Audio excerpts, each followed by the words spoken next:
The crazy part, that day, when officials tried to bury this little girl, the riot of 2,000 gathered around the cemetery tried to prevent her from being buried.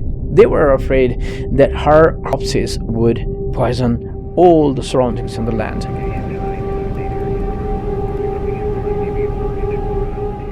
In 1980s, in Brazil, two friends, one aged 19, another 22, had been planning for months to break into the premises of a half-demolished site which was guarded by the authorities. Something was there. Only few knew about it. The crazy part, not even the authorities had any idea what was buried beneath the surface of dust and the rust. They were just following the protocols on a disputed land, and others had been waiting for the final court orders. The ruined building was a private clinic, and when the partnership was dissolved, immediately one of the partners submitted a request to relocate the clinic to a new premises, which was about 4.5 kilometers or 2.8 miles south of existing facility. The biggest issue, even though half of the building was destroyed, some of the medical equipment were still there resting under the dust. While the building was being destroyed, court orders came into action, and they had to stop everything. This is why some of the parts of the building remained untouched. It was the worst ever dispute between the clinic and the landowners. Against Dr. Carlos, the then director of the Institute of Insurance for Civil Servants, Pasco Taniguchi, involved police department and prevented the doctor from accessing the property. Seeing this frustration, co-owner or Dr. Carlos knew what could possibly happen, and he must warn the headquarters this time directly. So he wrote a letter to the headquarters informing them the situation, but they kept silent. 22 years old Roberto de Santos Alves and 19 years old Wagner Mota Pereira were learning every single move of this god on one specific Sunday morning, 13th of September 1987. This god didn't show up. Both friends broke into the premises, exploring each room carefully so no one could see them. Restlessly working for the whole day, they found nothing. One of them suggested to take a short break, since they couldn't find the treasure. But what they could do to save the day, they should extract these machines and resell them to make some profit. They started to disassemble and extract the machines. Several times they injured their hands. While they were doing all this, they could extract this very small little capsule-shaped object along with other extracted material. At that point, they got everything and left the premises. They were so tired, hungry. One of them suggested to go back to his home, cook something to eat, then rest and see what they could do the next day with these things. Agreeing, and upon reaching home, they started to feel so dizzy, extremely tired. So something was leftover food from the other night. They had their meal and said goodbye to each other, and one of them, he left for his home. The other morning, they started to vomit and noticed their hands are being swollen, but they also developed diarrhea. One of them decided to have a check by the local doctors, and the doctor diagnosed him with skin allergic and food poisoning. He was advised to take a rest for a week, but the other one didn't rest. Instead of rest, he kept working on the capsule in his backyard, and he started to further disassemble the capsule. Now, the capsule is very small, like 2 inches of long and 1.8 inches of thick. He started to use a screwdriver to disassemble it, and accidentally he punctured it. A small amount of the powder came out, but he thought that maybe this is a gunpowder. He tried to light it up with a lighter, but nothing happened.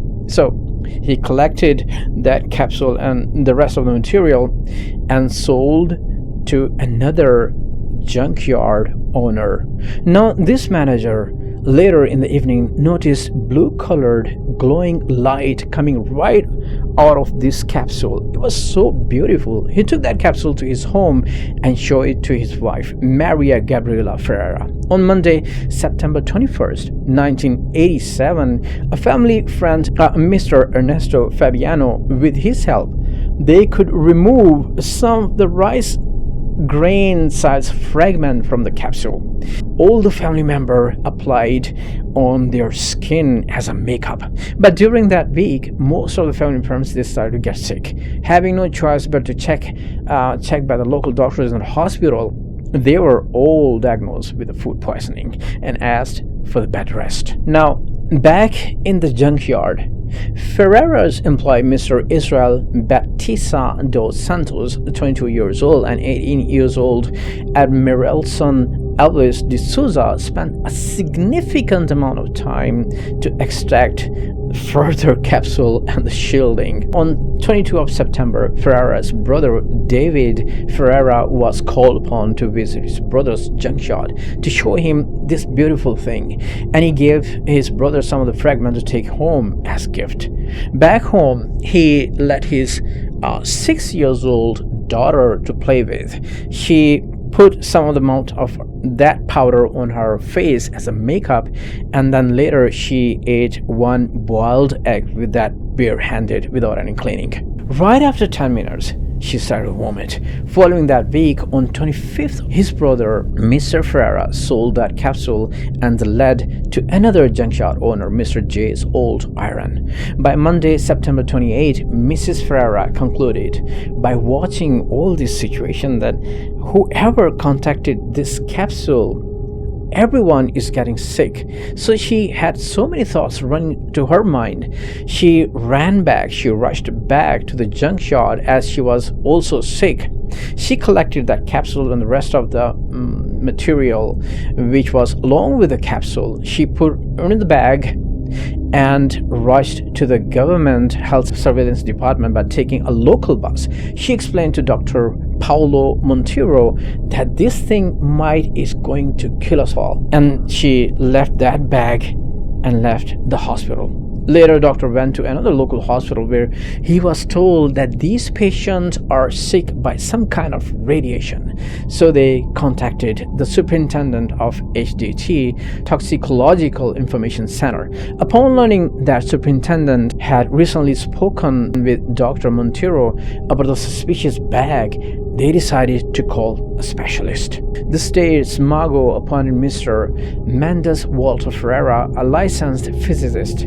On Tuesday, September 29, Mr. Walter obtained a scintillation detector from the government agency Nuselbras, which uses normally for geological purposes.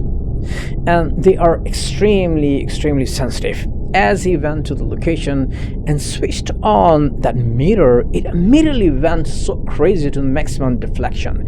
Seeing this crazy result, he believed the meter is defective. So he went back to the agency. He got another working meter. Upon reaching back to the building location, he switched it on, and second meter reacted in the same manner. They immediately called upon the police and fire brigade at the entrance to prevent people to re-entering the building, while he and Dr. Monteiro went to Mr. Ferreira's junkyard, convinced the workers and the owner to leave the junkyard ASAP for their own safety. Police, fire, and civil defense forces were mobilized, and Olympic Stadium was taken over, isolated, and screened more than 112,000 people. On October 28, 1987, 6 years old, that baby girl who consumed that powder while she was eating the boiled egg and she put on her face as a makeup, she died along with the other patients. But before her death, she lost all of her hair, upper body severely swollen, her kidney, lungs damaged. She was buried in the common cemetery in the Goiânia in a specially built fiberglass coffin lined with the lead to block the effect. The crazy part, that day when officials tried to bury this little girl, the riot of 2,000 gathered around the cemetery tried to prevent her from being buried. They were afraid that her corpses would poison all the surroundings in the land, eventually disbanded by the local authority, of course. On the other hand, the wife of the junkyard owner, Ferreira, and the employee who extracted the lead also died in the same fashion. It turned out Back in 1987, a radiotherapy clinic was built in Parasa Civica, Guinea, which had a population of 700,000 people and located 1,360 kilometers or 850 miles northwest of Rio de Janeiro.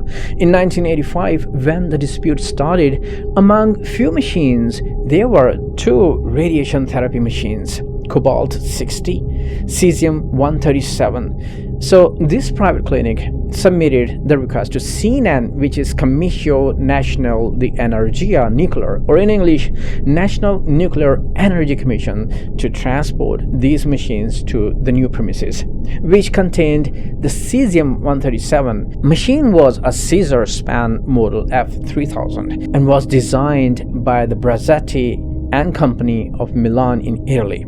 And it was built in 1950s, so-called international standard capsule that safely contains radioactive material. An organization formed in late 1987 by Mr. Odesson Ferreira stated that after 25 years, approximately 1,600 people had been directly affected and 104 people had died from cancer and other radiations exposures. It took 11 weeks to decontaminate the most contaminated site. 12,500 drums of waste were removed and thrown 20 kilometers or 12.5 miles out of the city. Hostels, restaurants, local transportation, in short, everything had to be checked on a regular basis to avoid any further contamination or issues. The economy was dropped by 40%, and some reports claim that it never fully recovered even to this day. Criminal charges were brought up against the doctors who owned IGR. They were charged with criminal negligence because they had originally been responsible for safeguarding the Cesium-137 capsule. Some doctors were charged with manslaughter, causing bodily harm for diagnosing their patients. And if you remember Chernobyl disaster, which also took place almost the same following years, April 1986, a catastrophic nuclear accident occurred when a botched safety test at the Chernobyl power plant in the Soviet Union led to a reactor core meltdown and explosion, releasing massive amount of radioactive material into the atmosphere, caused immediate loss of life among plants and humans. A massive evacuation over millions of acres of land across Europe resulted hundreds of thousands of deaths, cancer cases, even after decades, abnormal births, zones that has paradoxically became a wildfire sanctuary due to absence of humans. So next time, when you see a blue light or blue glowing light, better run and inform the authorities. That's all for today now. I would love to hear from you. What do you think about this crazy incident from the history? And if you are a fan of the dark, mysterious crime stories, true crime, movie recaps, reactions, please follow me on IG, TikTok, or subscribe to my YouTube channel. And as always, please take care of yourself and your surroundings. And I will see you very soon on the next one. I am Uzair Sipra. Until next time.